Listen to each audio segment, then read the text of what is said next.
we will be making Yema Spread, brought to you by Selborne Chocolates. Let's get started. We need 350 grams of condensed milk,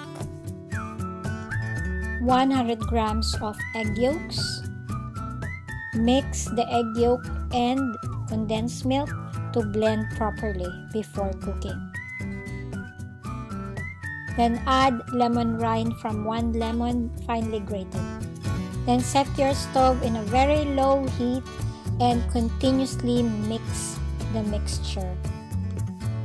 At this stage, heat up 50 grams of milk for 30 seconds in the microwave.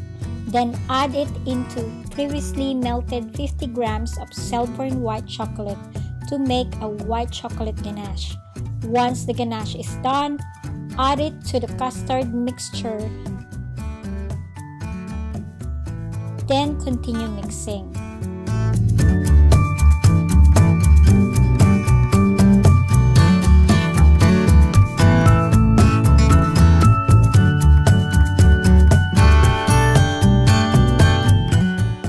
Then add 5 grams of vanilla into the mixture.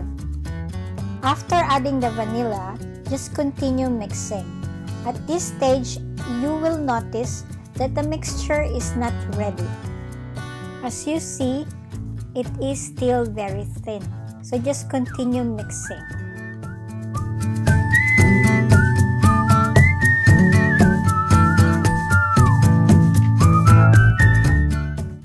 You have to make sure that you continuously mix your custard mixture. This is to prevent from burning your custard. So just have patience and continue mixing until it thickens. You will know if the custard is ready if when you dip a spoon into the mixture, the custard will coat the back of the spoon. Your custard should be slightly thick, glossy, and pourable.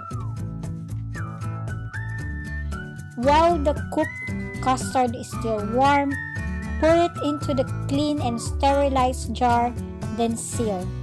This product can be used as filling for cakes, cupcakes, cookies, pies, and as a yummy spread for your sandwiches. Thanks for watching.